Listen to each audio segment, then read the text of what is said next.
Hello दोस्तों, मेरा नाम धनंजय है। मैं इस चैनल पे फाइनेंस और कॉरपोरेट बिजनेस इससे रिलेटेड बातें करता रहता हूँ। अपने वीडियो के थ्रू कभी कभी शेयर्स, कभी कभी मनी मैनेजमेंट, फाइनेंस, इन सब पे वीडियो तो बनाता ही रहता हूँ। छोटे छोटे शॉर्ट्स भी देता रहता हूँ जिससे आपको काफ़ी थोड़ा मज़ा भी आए और कुछ interview tips and so call जो चलती रहती हैं चीज़ें।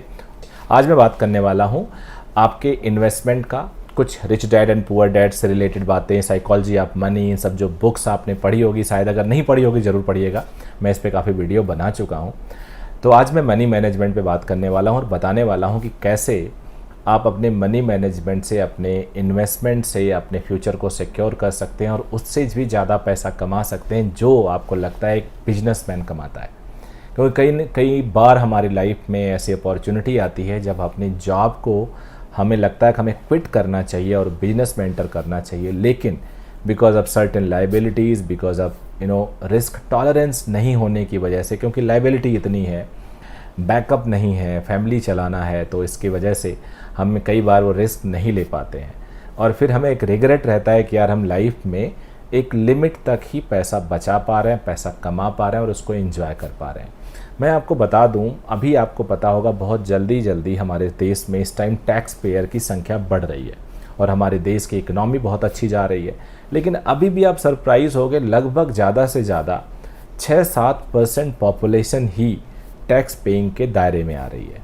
मोटे तौर पे बोला जाए कि 5 लाख या उससे ऊपर पर एनम, यानी 40-45 हज़ार पर मंथ केवल और केवल, या उससे ऊपर इंडिया की 5 से 7% पॉपुलेशन कमा रही है। ऑन रिकॉर्ड तो एटलीस्ट यही है। एक्चुअल में सिचुएशन में भी 10% हो जाए कि कई लोग टैक्स चोरी कर लेते हैं, छुपा देते हैं।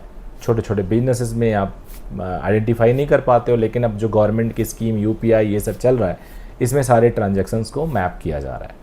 तो आप सोच सकते हो कि अभी गुंजाइश बहुत ज़्यादा है। इन्हीं 5-7% लोग, इसी में बिजनेसमैन भी हैं, इसी में अच्छी नौकरी वाले लोग भी हैं, बाकी लोग नहीं हैं। तो कैसे ये 40-50% लोग इसमें आए, इसके लिए मैं आज बात करने वाला हूँ। और ये तभी संभव होगा जब आपका पैसा आपके लिए काम करे। पहली सिचुएशन मैं आपको बताऊंगा जो आप शायद जानते भी होंगे कि आप अपने पैसे को सेव मत करिए, आप अपने पैसे को इन्वेस्ट करिए। दूसरी बात मैं आपको बताऊंगा कि इन्वेस्टमेंट जब आप करते हैं तो आप किसी भी एक एसेट क्लास मतलब जिस कैटेगरी में आप उसको डालना चाह रहे हैं उसमें इन्वेस्टमेंट मत करिए। क्योंकि अगर आप हायर रिटर्न की तरफ जा रहे हैं, सेविंग आप FD में डाल दिया, FD भी एक इन्वेस्टमेंट है, सेविंग बैंक में भी एक इन्वेस्टमेंट है, लेकिन इंटरेस्ट इतना कम होता है बैंक्स का कि वो आपकी जो महंगाई होती है, महंगाई यानी हर साल जो नेचुरल चीज़ों के दाम बढ़ रहे हैं, इन्फ्लेशन कह सकते हो, वो इतना ज़्यादा होता है और इंटरेस्ट FD का या सेविंग का इतना कम होता है कि आपका पैसा एक तरह से किल हो जाता है, कम हो जाता है।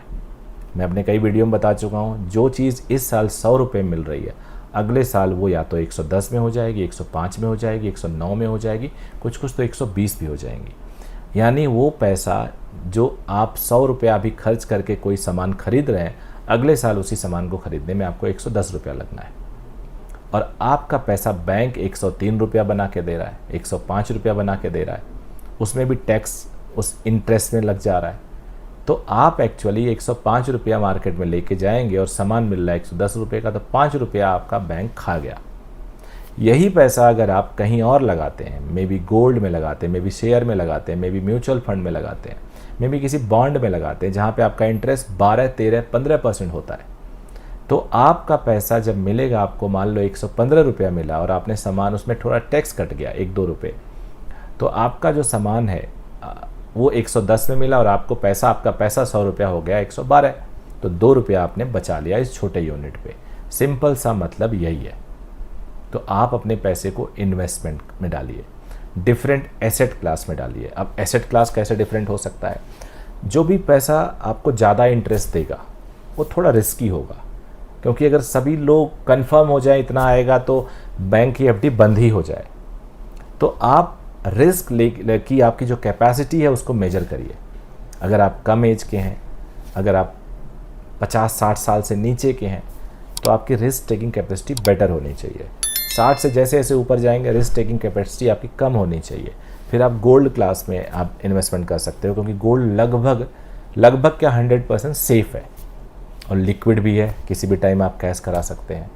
लेकिन जो शेयर मार्केट हो गया, जैसे इक्विटी में म्यूचुअल फंड जो इक्विटी में पैसा अपना डालता है, इन सब में आप अगर पैसे अपने डालते हैं तो ये थोड़ा रिस्की होता है। लॉन्ग टर्म में देखा गया रिस्क नहीं है। Over the period of time आप स्टडी कर लीजिए तो आपको रिस्क नहीं दिखेगा। हर साल लगभग 15% के आसपास का रिटर्न आपको मिलेगा। लेकिन कई बार ऐसा होता है जब आपको पैसे की नीड होती है तो उस टाइम मार्केट डाउन हुआ होता है और आपको लगता है कि तो लॉस हो गया। तो उसी चीज़ को बचने के लिए आपको जितनी ज़रूरत हो उतना कुछ पैसा एक ऐसे डिफरेंट एसेट क्लास में डालिए जहाँ पे आप कभी भी निकालें और वो लॉस ना दे। ये गोल्ड हो सकता है, ये आपका कुछ बहुत छोटा सा पार्ट एफडी में भी हो सकता है, कुछ गवर्नमेंट के बॉन्ड्स हो सकते हैं। तो ये आपको अपने आप सोचना, यानी जो बुक बोलती है कि आप पैसे के लिए मेहनत ना करें, पैसा आपके लिए मेहनत करे। तो अगर आप इस तरह से करते हैं तो आप कुछ दिन में, because compounding, power of compounding ये दुनिया का सबसे बड़ा अजूबा है कि आपके पैसे को बहुत तेज़ी से डबल करेगा, बढ़ाएगा। आपने 100 रुपया लिया और 10% का इंटरेस्ट दिया, 110 हो गया। अगले साल उस 110 पे 10% अगर लग रहा है तो 11 रुपये और बढ़ गया, 121 हो गया। वैसे 10 रुपये ही बढ़ता तो 120 ही होता, और फिर उसके ऊपर 10%। इस तरह से अगर आप देखते हैं तो आपका पैसा काफ़ी बढ़ जाता है। और ये इन्वेस्टमेंट से पॉसिबल है।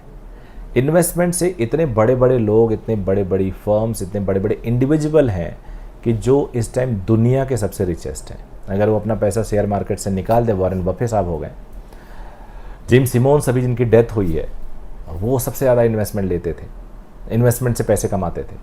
तो ये लोग अकेले दम पे कई हज़ार कंपनियों से बड़े हैं और सिर्फ इन्वेस्टमेंट के बल पे। तो राइट इन्वेस्टमेंट, अपने नीड को आप खर्च कीजिए, बिकॉज नीड तो नीड है। वांट और डिजायर को रोकिए, उसमें से कुछ पैसे बचा के आप इन्वेस्टमेंट डालिए और आप देखेंगे कि आपको उतना ही ज़्यादा बेनिफिट मिलने वाला है जितना बिजनेसमैन को मिलता है बिना रिस्क लिए।